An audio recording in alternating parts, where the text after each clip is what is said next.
咁我哋係今日嘅 host 我叫 Hebe，Hello， 我叫 Karina，Hello。咁我哋今日呢個 talk 嗰陣時候咧，最主要就係講 paper free 嘅長分技巧啦。咁因為如果上個月有參加嘅同學仔都知道啦，其實我哋上個月就教咗 reading 同埋 writing 呢兩個 paper 嘅。咁今日咧就會同大家講 listening 呢個 paper， 因為呢個都相對上都比較多同學仔會好 confused 到底點樣可以攞高啲分嘅。係啊，我都有好多學生啦，都有話，哇，其實paper 2都好難，同埋 paper 3都會係比較難攞分啲嘅。OK， 咁我哋今日咧幫大家去解答翻你哋自己嘅問題㗎啦。OK，因為咧其實我知道今日個 talk 咧就有唔同 form 嘅同學仔都參加嘅。咁如果你話 form 6嘅同學仔得翻1個月時間就考 DSE 啦，咁都希望呢個機會可以幫你打打氣啦，當係一個 last minute 嘅 tips 啦。咁但係可能 form 4、form 5嘅同學仔，你哋而家就提早咗放暑假啦，咁你都趁呢段時間可以準備得好啲啦，咁樣。係啦。OK， 好，咁事不宜遲，我哋而家開始啦。OK， 好。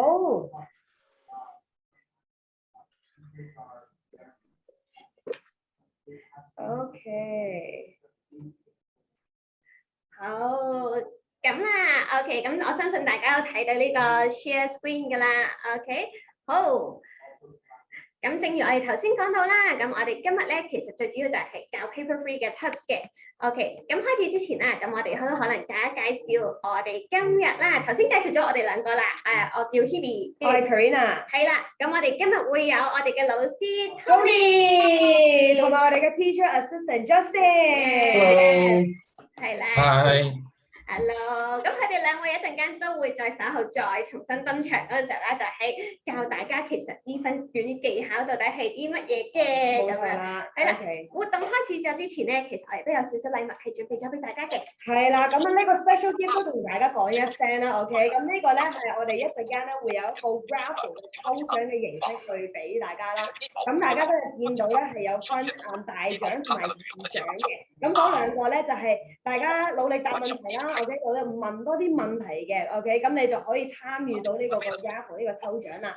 咁就算抽唔到獎嘅話，唔緊要嘅 ，OK。咁大家 participate 咧，總之你喺呢個 talk 裏邊嗰啲人咧，你哋每一個都會有一個 DSE mock 嘅，同埋咧最尾咧第一個嘅special gift 啦，你可以話係 Omnin 嘅C drink，OK， 咁呢個係一個維他命 C 嘅飲品，咁可以送埋俾大家嘅。係啦，因為咧我相信咧，其實大家啦都有收到我哋呢一個 WhatsApp 㗎啦。咁咧最主要嗰陣時候咧，其實咧你哋可以如果登記個 DSE mock 咧，我見到有好多同學仔都已經預先登記咗㗎啦。咁但係如果你哋可能一陣間都仲想登記嗰陣時候咧，你只要撳翻呢個掣啊，你揀優先 book 模擬考試嗰陣時候啦，咁我哋就會有專人聯絡翻你去幫你安排㗎啦。Yes， 同埋咧，如果揀住啦有朋友仔都想要呢個 mock 嘅話咧，咁你都可以幫朋友仔登記埋嘅。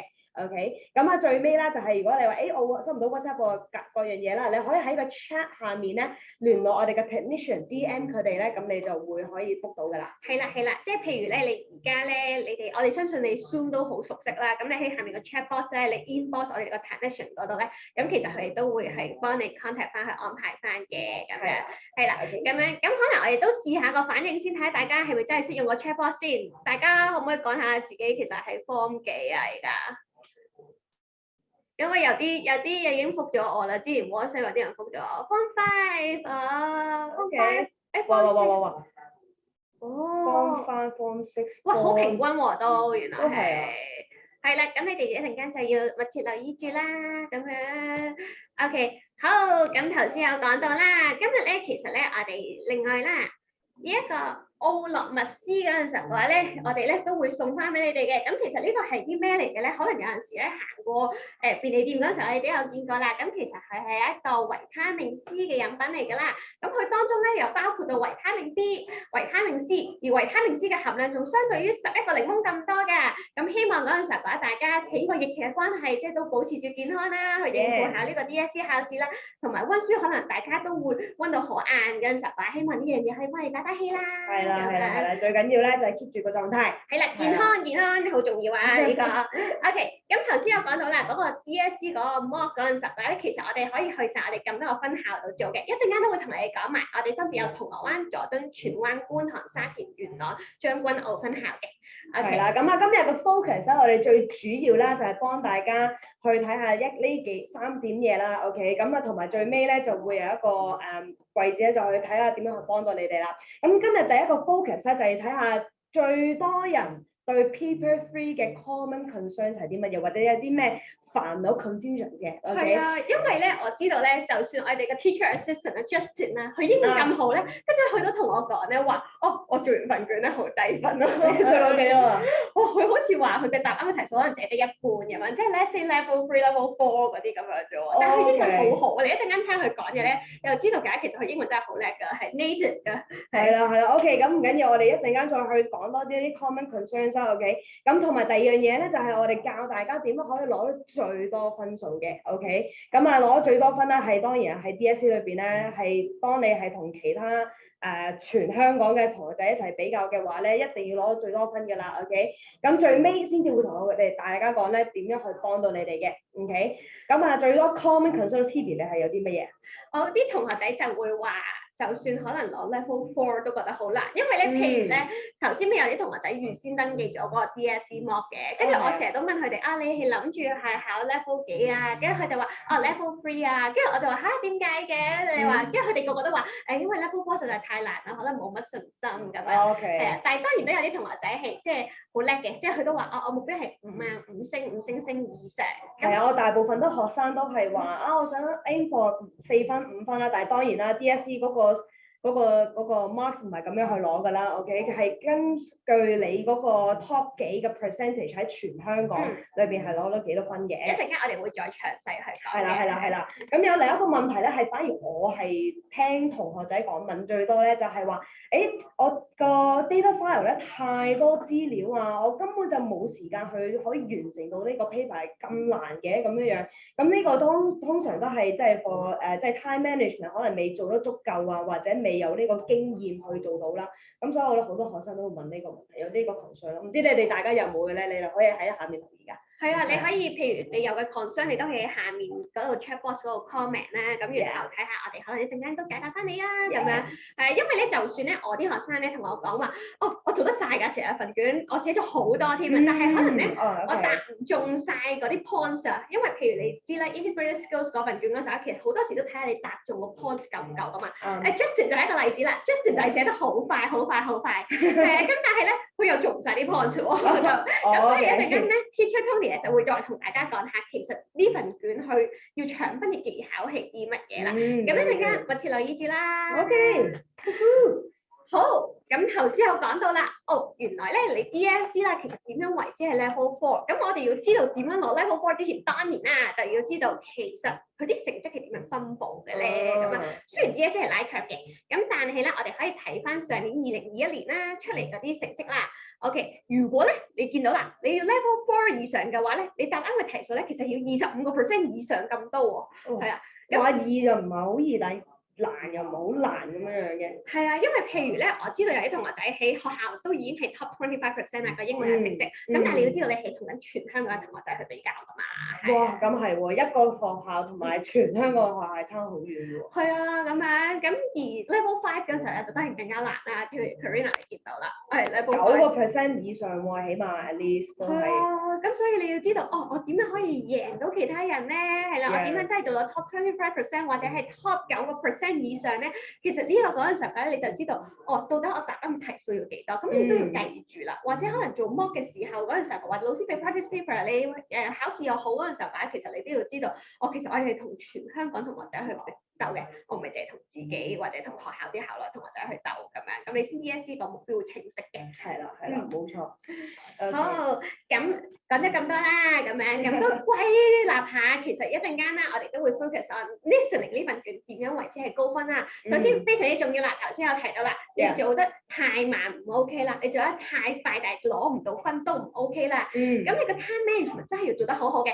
你試過5分鐘嘅時間啦，嗰個 preparation time 嗰陣時候，但係你唔好瞓覺啊，唔好爆，但我明考試好早考，咁但係咧真係要好好思善用嗰個 preparation time 去知道其實我嚟緊有啲咩要寫。係啦，基本上每一分每一秒都好重要啦，即係你要睇下你點樣去 manage 嗰個時間去做啲乜嘢先至係會可以攞到多啲分嘅。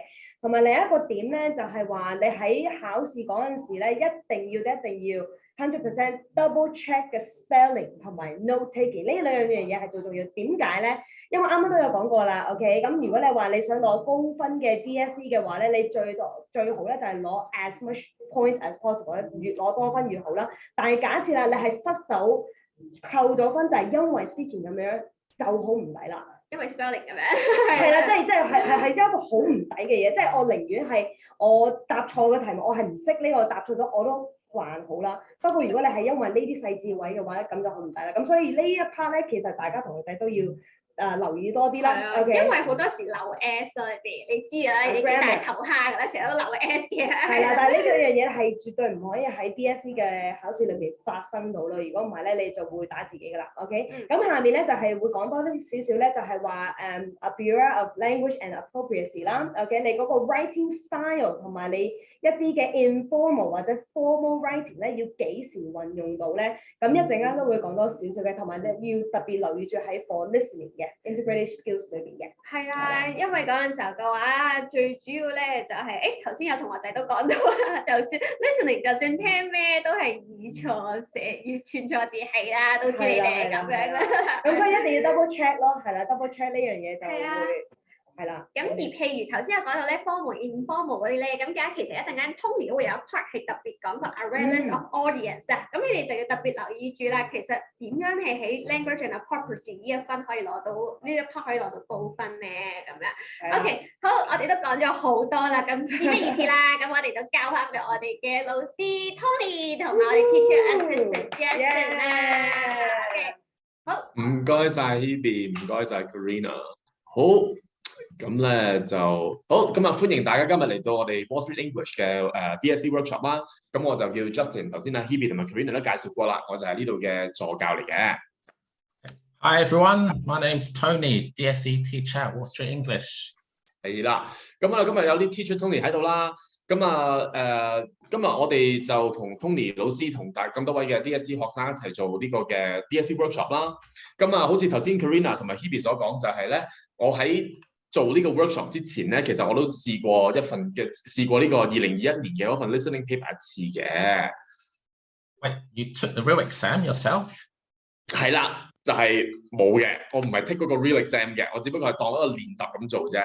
咁咧都非常之慚愧地咧，即係英文我本身自問英文都係真係唔係差嘅。咁但係咧我知道呢份卷咧，其實嗰個時間咧，其實係1個鐘頭3個字，即係75分鐘嘅時間要做晒成份卷啦。咁但係咧，我就需要用到4個鐘頭嘅時間咧，先至可以完成晒所有嘅 writing tasks 嘅。喂，4 hours， that's a lot of time。係啦，咁啊，其實與此同時咧，咁我就叫咗 Teacher Tony 去幫我去改卷啦。咁我嘅分數係奇低嘅。頭先我係Hebe 話 Karina 話我有 level 4，我係 level 4都冇嘅。我對翻個 conversion table 咧得 level 3嘅啫。咁係啦，咁我就諗點解啦。咁其實咧Teacher Tony 俾咗個 comment 我啦，我睇埋個 marking scheme 啦。我睇勻晒啦，其實我都唔係好明佢哋講緊啲乜嘅。咁所以咧喺呢個 workshop 之前咧，咁其實我就請教咗 Teacher Tony 啦。有關3個 points 嘅。咁第一樣嘢咧就係我點樣可以個時間管理得好啲啦，因為頭先好似我咁講4個鐘頭做呢份卷其實真係冇乜可能嘅。咁然之後第二樣嘢就係點樣可以攞多啲分數喺個 task completion 嗰度啦，因為其實我唔知點解我做嚟做去都係得攞幾個 point 嘅啫，我攞唔晒啲 point 嘅。最後一樣就係我想知道咩叫 Awareness of Audience， 咁呢個字我成日都睇到㗎啦，但係我就永遠都係唔知道點樣去到 like raise the awareness of audience 咯。咁所以今日咧就請教下 Teacher Tony 啦。Okay, no worries. So yeah, I understand paper 3, especially part B, is quite challenging. So I think for students to take it is a big, amazing challenge for them to take, because we said it's about the time management. Okay, like you said, you have a short amount of time to do 3 written tasks. So what I always say, as a big reminder, is paper 3 part B is a race against time. Even for native speakers, it can be quite challenging. 我完全同意啊，因為咧，我今日就係想同咁多位同學一齊去了解一下點樣可以喺啲 Part B Paper 3 Part B 呢份卷入邊表現得好少少啦，就係。Okay, so let's take a look. We mentioned about time management. Okay, so we know you have 75 minutes to write 3 tasks, so that's about 25 minutes each for each task. Not only finding all the points, but you need to organize your ideas in a logical way. So I suggest at the end, you should also spend 5 to 10 minutes proofreading the things you wrote, making sure you don't make any silly mistakes. So this might make the time a bit tighter, but not to worry, because today we'll explain in more detail about the key things you need to do. So the first thing is labeling all the items you find and the tasks. Second thing, okay, you need to find the sources from the large data file. 我就唔係好明啦，咩叫 label 咧 ，Teacher Tony？ Okay, well, let's take a look at this. Let's look at an example from 2021. This was Part B2, Task 8. So I'll give a short introduction to this. In the task, you are Nico Lin, and you work for this organization that hosts the Victoria Cup. Now, you need to find some volunteers to help you with your event, but you need to think of a way to reject their application. 係啦，呢個就係我最唔明嘅地方啦。其實你要寫封 email 啦，人哋好心幫你，跟住之後就係諗住可以提供一啲義工俾你啦，但係你又要 reject 人哋嘅好意喎。咁我喺寫嘅途中咧，其實無論我點樣試都好，我都係覺得我有啲嘢係爭啲嘅。Okay, well, the main thing is check the instructions carefully. So if we look at the introduction here, as you said, we need to write an email. So think of this as your main task. Now, under that, we have what we call subtasks. So to keep it simple, let's call this one 8A. We have another subtask. Again, let's keep it simple. We can call this 8B. OK， 咁我明啦，即係其實你所謂嘅 label 就係我哋有大題目啦，跟住之後有小題目啦，咁然之後要將呢啲小題目分類，咁分好類之後就唔會咁容易喺寫緊個卷嘅時候就唔會咁容易 get lost 啦。Yeah, that's right. And also, if we check this out, it gives you a suggestion. It says you may want to look at the notice. Well, what is the notice? In the data file, it's important to check the contents page. If you look at it, you will see the notice is on page 5. So I really recommend you label this so you can keep track of where the data is. 係啦，呢個都係我所做嘅嘢嚟㗎。咁我都至起碼做啱一樣嘢，因為咧其實我見到過往嘅 past paper 啦，我見到有陣時一份 data file 入邊咧，可能有2至3封 emails 啦。咁如果我哋有陣時即係可能嗰個 task 同你講話，你去封 email 嗰度去到揾嗰啲資料嘅時候咧，其實有咁多封 email 咧都可能會即係比較 confusing 嘅。咁所以其實我覺得寫個 page number 我都覺得係最好個方法嚟嘅。Yeah, that's a very important thing to do. OK。咁我而家好啦，我哋知道咗點樣可以即係盡快將啲 task 去歸類啦。咁跟住然之後要做啲咩？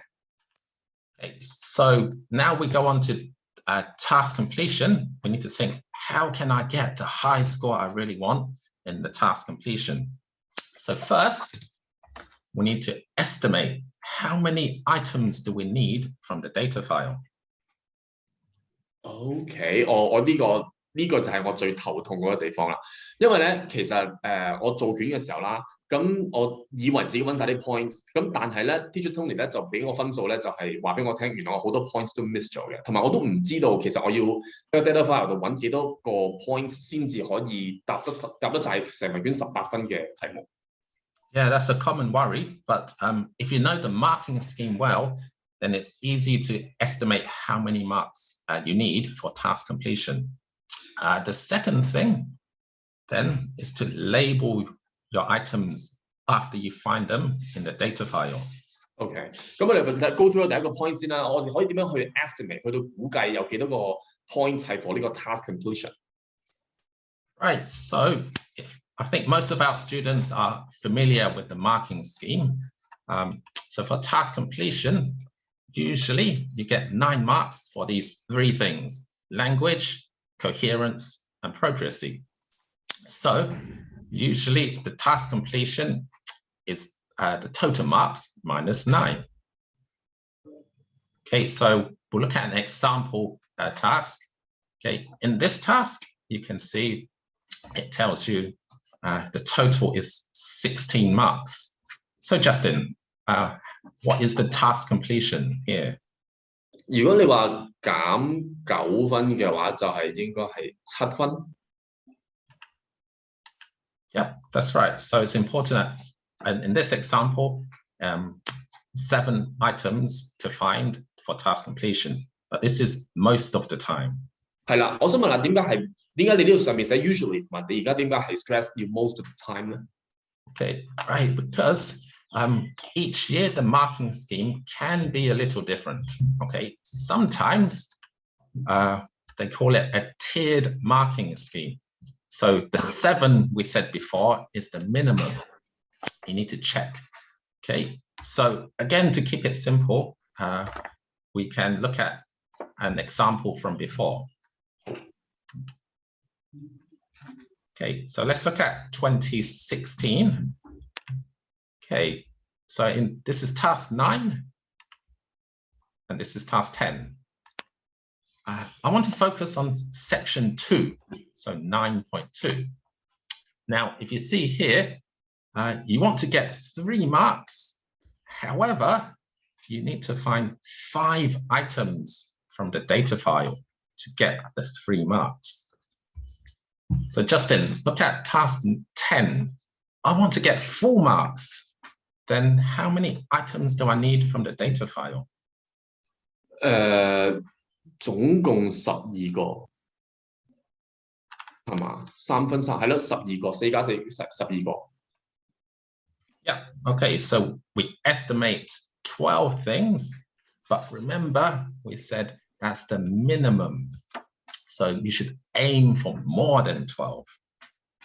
即係其實如果要穩陣啲嘅話咧，如果我哋答啲題目啦，譬如話頭先嗰份卷7分，我哋計咗出嚟16減9就係7分啦。咁即係話我哋要最起碼揾9至到10個 point 喺個 data file 度，咁先係最穩陣嘅一個計法。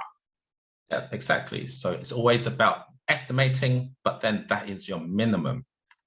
So we've estimated. Now we need to find the things in the data file. Okay, so you go through a data file looking for your points. Now, my suggestion is, okay, before you start writing, you should try to find all the items. I know last year, the first item, maybe I should start writing. But 其實我明白點解啲同學會咁急嘅，因為老實講都係嗰句啦，75分鐘去完成3個 task， 每個 task 150至200字，其實都真係個時間都幾 tough 嘅喎。如果我通常都係我自己都係一開始計時嘅時候，我都已經即刻落筆寫啦，我都冇時間去 plan 任何嘢。So the key thing is plan. Okay, so planning is important. Then 3 to 5 minutes to try and find all the points. And before you start writing, you need to organize your points in a logical way. OK， 咁我想問下點樣可以 organize 呢啲 points in a logical way 咧？其實我都唔係好明。Okay, so we'll take the task 8 as example. And before we found the 2 subtasks, so we can see from before 8A and 8B. Now let's look at how we can organize this using the data file. Checking the data file, they give you many sources. Okay, so for example, in these 2 sources, you found 2 requirements. Okay, we'll highlight in blue. So these are the requirements you need before you start writing. Let's take a look at another source from the data file. So you think, okay, this is the first thing is important for this task. So let's label this 8A1. It's subtask 8A, and it's the first point I found. We continue looking. Here's the second point. So is 8A2. You continue. This is for the second subtask. So let's label that 8B3. So in total, we have found 3 items we need for task 8 so far. But how many do we need for task 8 in total? 頭先你計到係7分啊嘛，即係唔淨止7個 points， 要最少7個 points。Yeah, that's right. So you need to continue looking and labeling until you find, let's say, 8B7, 8B8, and so on. OK， 原來呢啲你冇同我 share 過喎。OK， 咁咧我就係啦，我依家明白咩叫 label 啦。咁即係其實你要 keep counting 啦，一定要由1數到可能去到7，或者係甚至乎去到10，咁肯定要自己要揾到多啲 point 先，咁先至可以肯定到自己嗰個 task completion 可以攞到10拿9分，就算冇10成都有9成分數。咁呢個 part 我明嘅。咁咧其實呢一個都未算係重在佢最麻煩咧，就係嗰個 awareness of audience。我記得我嘅其他分數係最低分嘅，咁所以我個分數先至落去 level 3嘅啫，落到 level 3嘅啫。咁而家我就係想問下咩叫 awareness of audience 咧？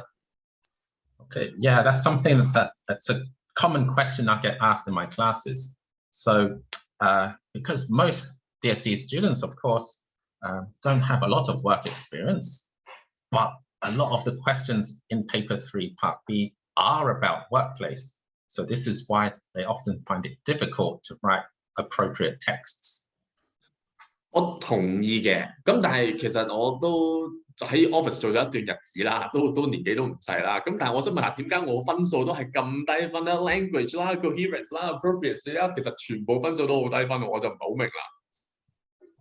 So I'll go into this in more detail for you, Justin. Awareness of audience. I mean, first thing is, who are you writing to? It's very important to check the instructions.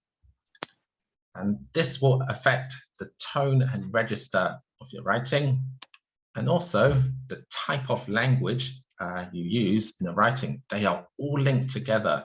So it's very important to check for the audience. OK， 不如我哋用翻頭先嗰份題目嚟到了解一下咩叫，即係再深入啲講下咩叫 awareness of audience 不如。Okay, sure. So let me bring up that task again. So this was the task we needed to complete. So for this task, this email we need to write. Okay, is it internal or external use? External， 因為其實你應該寫緊俾一個外邊嘅 charitable organisation 去到拒絕佢嗰個嘅申請。Yeah, that's right. So because it's external, then here we need to use more formal language, and also do not use abbreviations. 呢個我明嘅，即係唔可以用 short forms。Yeah, so that's the awareness of audience. So what about coherence? 我唔知，我就知道呢個係解類似係 organisation linkage 嘅嘢，但係我係得1分嘅啫，呢個題目呢一 part。Okay, so the low score you got for this was I didn't see any topic sentences which would organize your writing. Okay. Yeah, so OK， 即係其實我要 topic sentences 先至可以去到嗰個 coherence 可以高分少少。Yeah. 我想問下 appropriacy 點解得0分呢？ Appropriacy. Okay, so in this task, it was the way you rejected the organization. Okay, because you're rejecting someone, you still need to think of a nice or good way to do it. Okay, you don't want to ruin the relationship you have with this charity. OK， 咁我諗我都要攞啲例子先至可以明白到究竟呢3 part 嚟講啲咩啦。Okay, yeah, so let's look at some examples. We'll start with the one you wrote when you practiced this. Okay, so what do you think? 呢個係我寫嘅，其實咧我寫嘅時候咧，我覺得冇問題嘅，即係 I'm writing to inform you that we would not choose your organization for the volunteer opportunity this time. The reasons are as follows. 其實我覺得寫呢句通常係你同出邊嘅機構 email 嘅時候，你都會咁樣寫噶嘛。即係通常又冇short form 啦，亦都啲字眼都叫做比較 formal 啦。咁我就唔好明有咩問題啦。Right. So yeah, those 2 points are good. However, a key phrase you used here would not choose you. Okay, for an external email, this is too direct, okay, and then it makes it hard to keep the relationship you have for future. OK， 明白。咁有冇啲好啲句子？ Okay, so think about, you could use words such as unfortunately, okay, to soften your writing so it's not too direct. Okay, maybe we'll look at another example and you can tell me about it. We are terribly sorry to tell you that we can't choose your charity。哦，呢個好簡單啫。咁其實佢一開始都唔啱啦，應該唔可以用 short form， 即係 we are can't 就呢啲字都唔可以用，因為唔 formal。Yeah, that's right. Oh, one other thing, what do you think about this? 我會覺得用 inform 會好啲嘅，因為個字眼上都會比較 formal 少少。Yeah, that's right. So instead of tell, we can use inform. Okay, right. Let's look at one more example. Thank you for your interest in our volunteer opportunity. We're glad to have received your application. Unfortunately, due to some operational reasons, we regret to inform you that we could not cooperate with your charity this time. Okay. Okay, so if you compare the three, okay, the first two sentences, we show appreciation. Okay, we are not being direct. We show we appreciate the organization. Also,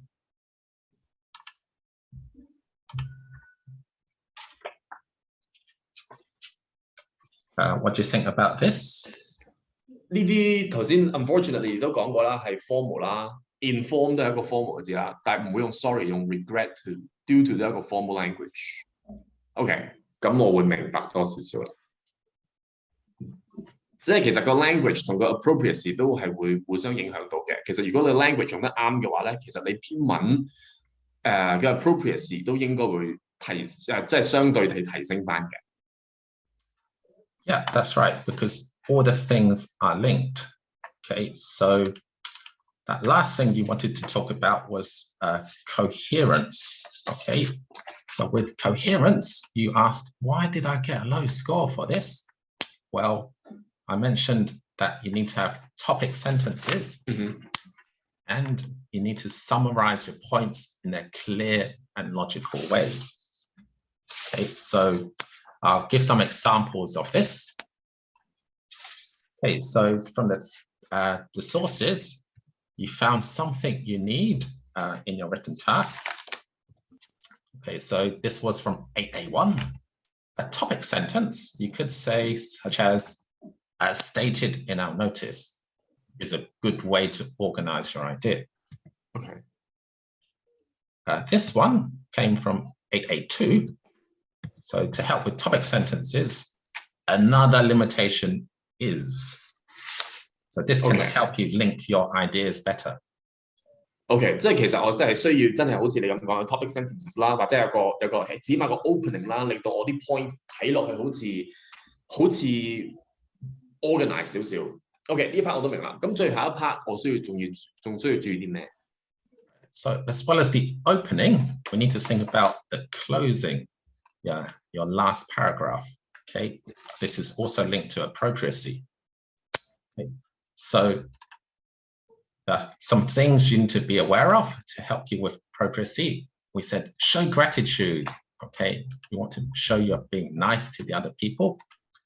Of course, if you reject someone, think of a good way to apologize, and that means you can maintain a good relationship for the future.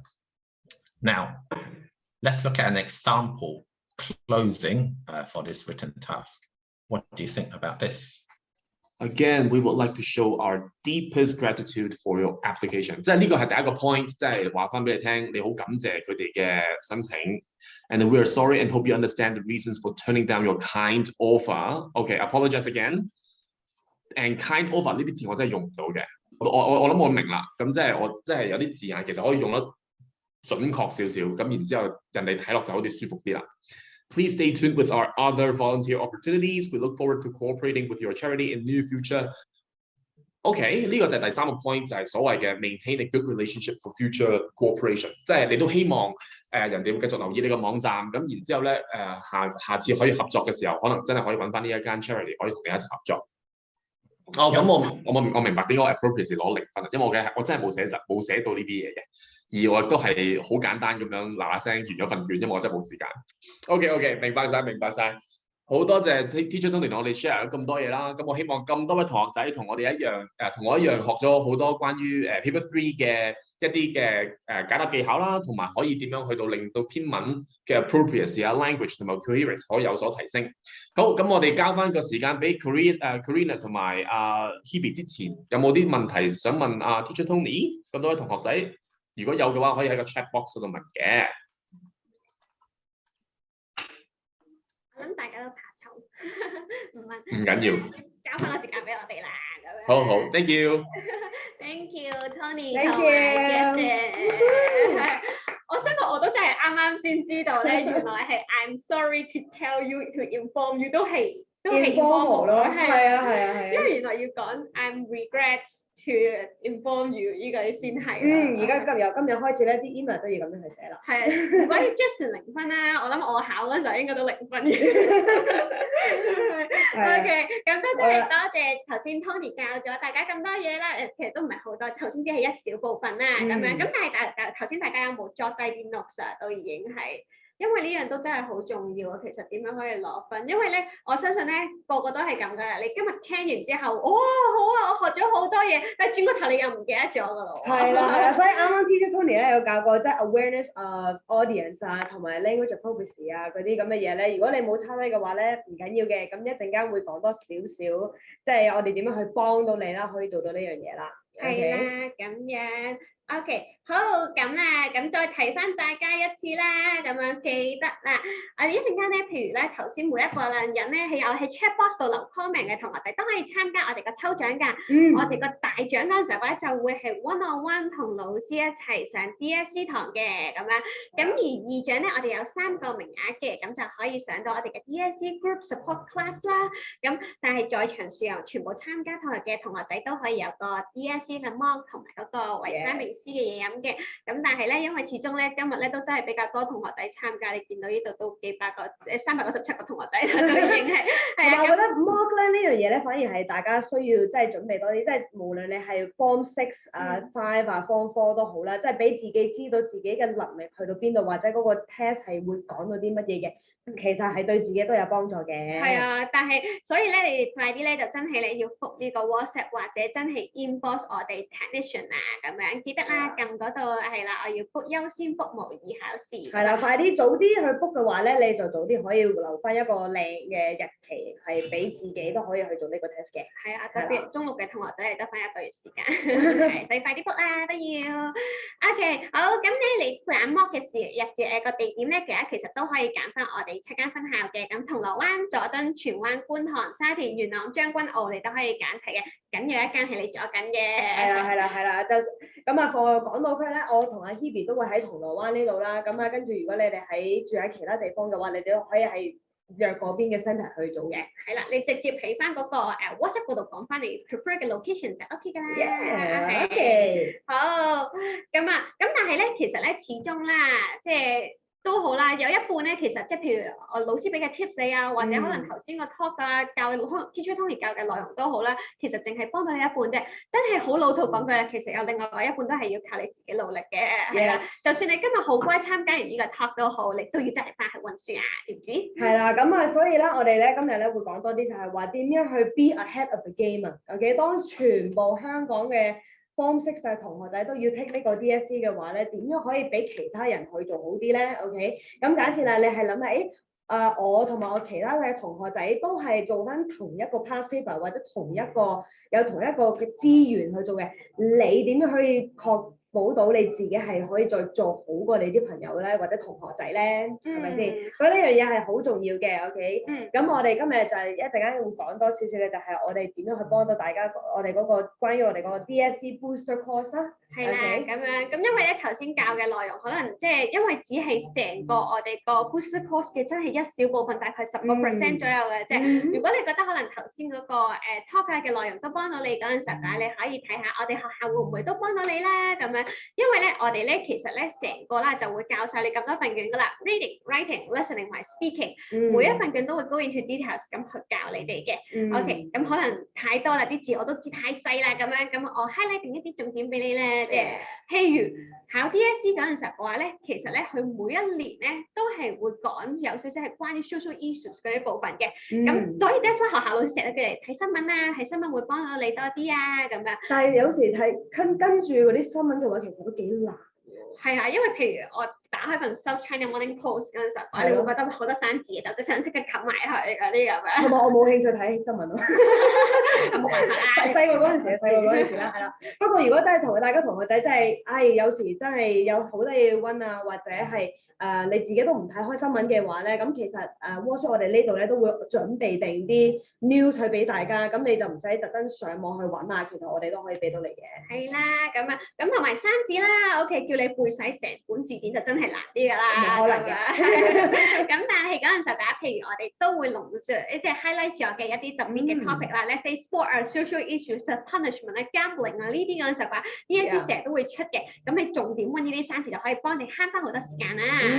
OK， 咁同埋咧，今日你講咗 listening 嘅，上一次都有講到 writing 啦，咁樣 writing 嗰陣時候咧，因為咧學校始終唔係太多時間可以教晒你8個 writing 嘅 topic 啊，咁反而嗰陣時候啦，可能佢哋會備咗一啲 let's say short story 啊，一啲難啲去攞高分嘅，或者係難啲去作嘅文啊，咁但係可能有啲同學仔好有天分嘅喎 ，OK， 可能寫故事真係好叻嘅咁樣，咁我哋就會教晒呢啲8個 topic， 然後再幫你篩選，其實到底你最叻嗰幾個 topic 係邊一個啊？咁樣，咁你到時考試嗰陣時咧就可以避開咗自己冇咁叻嘅 topic， 但係揀自己啱你自己寫嘅文啊，自己對你自己 expert 嘅地方啦。係啦，咁樣 OK。咁呢個就係我哋 DSE Booster Course part 啦。咁我哋集中咧就係小組班嘅 ，OK。咁就唔好你哋喺學校嗰個 classroom size 咁大啦 ，OK。小組班啦。咁同埋咧，我哋會係有 extra 嘅 practice papers， 同埋有埋老師嘅 personal feedback 嘅 ，OK。小組班有一樣好咧，就係話，你有啲咩問題嘅，或者老師見到啲咩問題嘅話，佢可以即刻 point out 到你係可以點樣去改善咯。其實即係做呢啲嘅話，其實你都係要期望即係老師去俾多啲 tips，你點樣可以做好啲噶嘛？係咪先？係啦，to be ahead of the game 啦，都係嗰句啦。係啊，因為咧，譬如平時學校即係始終30-40個同學仔一班嗰陣時候嘅話，你又可能怕醜唔夠膽舉手問問題，係啦，老師又真係冇辦法兼顧到咁多個同學仔，咁所以 that's why 點解我哋呢度係要少啲同學仔咧？係啦。同埋咧頭先聽就係話你 join 咗呢個 Booster Course， 你咧每個學生都會有2份嘅 DSE mock 嘅，係真係成個 exam 咁樣有埋 teachers feedback 嘅。好多時咧，我哋就係話我哋我温咗咁多 DSE 啦，我温咗咁多 vocab 啊，咁多 spelling 啊呢啲咁嘅字啦 ，OK。咁點樣去知道自己會唔會有啲驚啊，或者緊張啊，或者 time management 啊？係啊，time management 真係一定要試落手你先至知嘅。咁所以呢2份 DSE mock 咧就係會俾你多啲嘅 insight， 係嗰個 test 會係個內容係點樣樣啦 ，OK， 同埋自己嘅表現啦，可能自己嗰日會比較緊張嘅，失準啊，係啊，我會嘅，因為我會嘅，係啦，咁所以呢啲嘢咧即係 practice papers 你都當係一個 practice 啦，跟住之後同老師做一個 feedback session 嘅話咧，其實自己都可以再增強多啲嘅。係啊，咁同埋咧，因為我都知道可能每一個月啦，即係你想 speaking class 都真係可能淨係得1次咁樣，咁但係呢一度咧，我哋真係要你 practice make perfect 啦，因為即係就算可能天才都好啦，其實佢有1% 係靠自己天分，99% 都係靠自己努力㗎。yes， 呢個經常都聽過，不過但係真係好 true 嘅。係啊 ，Karina 成日都同我講話，要俾心機啊，就算可能姜濤咁有天分都好啦，佢都係靠自己好勤力先有佢今日呢個成就㗎。咁我就即刻覺得好 motivated。係咯，咁我覺得同學仔好多都係話，我唔知喺邊度 study 好啊，各樣嘢啊，咁需要一個好似一個導師咁樣去 mentor 去 guide 住佢，佢要做點樣去做得好啲嘅話咧，咁其實呢樣嘢係最啱。係啊，你每一個星期都會有一次 group discussion，咁你就到時去到考試冇咁緊張啦，咁同埋你就有多啲方向啦。咁同時間咧，咁嘅其實我哋會有啲 English workshop 嘅，咁個 English workshop 咧其實每一日都有㗎啦，咁就 focus on 你嘅弱點嘅。Let's say 有啲同學仔 grammar 做得冇咁好嘅，有啲同學仔可能生字嗰啲冇咁好嘅，咁你 join 多啲 grammar workshop 或者 vocabulary workshop 啦，咁樣係啊。同時間我哋有 newspaper corner 嗰陣時候就篩選一啲啱你程度嘅新聞俾你哋睇啦，咁你就唔會好 lost 冇方向咁去溫書啦。係啦，咁同埋有一樣嘢咧要注意咧 for 呢個 English workshop 咧，就係你一踏入 Wall Street English 嘅門口嘅話咧，你就要開始講英文㗎啦 ，OK？咁對於好多同學仔啦，即係可能喺學校會即係同學仔會講廣東話啊各樣嘢啦，不過比較少練係英文嗰方面嘅話咧，其實要集中係一入到嚟咧就可以集中到呢樣嘢。係啊，我都知你哋就算英文堂嗰陣時候，喺度偷雞同隔離位都係講中文，我都係咁。咁所以嗰陣就話真係 practice make perfect 啦，你要講多啲英文嗰陣時咧，其實你先會進步，你要用多啲做多啲 practice paper 咁啊，咁嘅其實先會叻啲㗎。你同同學仔去參與呢個 workshop 都幾好嘅喎，幾好玩啊！第一，同埋第二就係 more academic 嘅嘢，其實都想揾一個 partner 去一齊做嘅。係啦，咁所以嗰陣時候，如果你哋有興趣，都可以幫朋友仔分享埋嘅咁樣。好啦，提多一次啦，咁樣都最後嘅少少時間啦，快啲去登記翻課個 mock 啊，同埋踴躍啲，可能一陣間我哋都準備咗啲問題俾你嘅，咁踴躍啲去答，咁你就有機會參加個抽獎，咁你就可以但係更加知道其實到底呢一個課堂嗰時候嘅體驗係點樣啦。OK， 我哋有冇啲同學仔有問題啊？可以問定嘅喎。好，冇問題，大家都唔問問題㗎啦。好，咁我哋問你問題啦。OK， 好，咁留意住咯喎。第一個問題，頭先老師叫咩名啊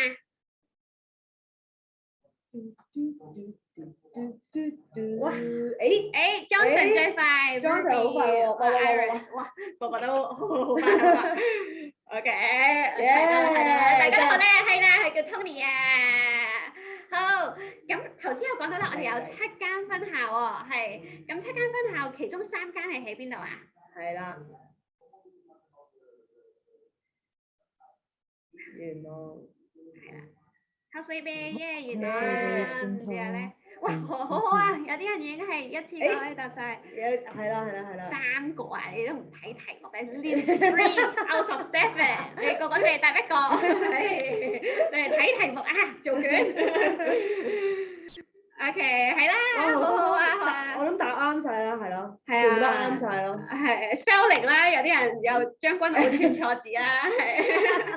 OK， 係啦，我哋分別有銅鑼灣、佐敦、荃灣、觀塘、沙田、元朗、將軍澳 Centre 嘅，係咪？好，第3個問題，咁啊啱啱咧，我哋都有俾好多 tips 關於 paper 3啦，講一個對你嚟講係最有得着啦，今日或者係講其中一個啦。係啦，頭先老師教咗咁耐，topic sentence、time management、labeling、estimated points、TS 係咩嚟㗎 ？Jack？topic sentence 咁懶嘅你冇分嘅喎呢啲。Audience awareness，OK。哇，大家都好叻啊！ Finding the points, topic sentence， 好叻啊！你哋係啊，你哋全部都答啱晒嘅咁樣，真係又俾心機聽書喎，大家真係好乖仔乖仔啊！好，最後啦，譬如咧，我哋 DSE course 啦，咁樣頭先最近期講噶啦，到底有啲咩 support 可以俾到大家啊？係啦，講2樣嘢喎，記住睇題目啊！係啊，2樣 two things。我哋 DSE course 又包括啲咩咧？係啦，最後嘅可能2樣要打落啲 mock test、grammar、vocabulary、social comment、OK。paper news、DSE mock 小組班、workshop mock， 好多人都答 mock 嘅喎，係喎，大家都好積極喺個 mock 度喎，咁你哋更加要 book 嗰個 mock，知唔知道啊？係。我諗 mock 係最明顯咯。係啊。Two extra practice paper， 哇，真係好犀利喎，都可以，哇，直情打到晒 exactly 個 PowerPoint， 我自己未出貓 cap 咗圖嘅係。我覺咁俾咗我都會 cap。好叻啊！大家都，咁大家頭先咧有 comment 到嗰陣時候嘅話咧，其實都會參加抽獎㗎啦。咁我哋會有專人聯絡翻你去攞獎，未 book 嘅記得要 book 埋啦。好，掛住幫屋企人 miss 咗啲內容。你聯絡翻你7間分校其中一個分校嘅導師就 OK 㗎啦。如果 miss 咗個大部分嘅 talk 嘅話，係啊，C 你我見你 direct message 咗我，你可唔可以同我講翻你個名同埋電話號碼？係，我一陣間俾翻啲資料你啊。你好乖啊，你幫屋企人。OK， 好啦，咁樣佢已經 PM 我啦。OK， 好啦，咁樣因為個 talk 因為時間有限啦，咁所以我哋就嚟到呢度啦。咁但係咧，聽日咧我哋會仲有另外一個 talk 咧，就係關於移民去加拿大啦。我唔知你哋會唔會有諗住可能去加拿大讀書啊，或者可能屋企人都有 plan 去移民啦咁樣。咁聽日嘅9點鐘，我哋會有另外一個 talk，如果有興趣嗰陣時候都可以登記買啦。咁而咧，去到27號嘅11點鐘咧，我哋有個 IELTS 7分嘅考試攻略咁樣。咁呢個嗰陣時候咧，其實最主要就係另外一個可能 backup for DSE 嘅成績，你未必考得咁理想啦，或者嗰陣時候咧，其實可能嚟緊要去外國讀書啊，嗰陣時候IELTS 都絕對幫到你嘅。Yes， 係啊，有個 backup plan 最好啦。OK， 咁啊就算冇啦呢個打算去 take 呢個 test 啦，但係都聽下個內容係點樣咯。係啦，咁今日都再一次多謝 Justin 同埋 Tony。多謝。好啦，我哋嚟緊下一次再見啦，拜拜。Bye.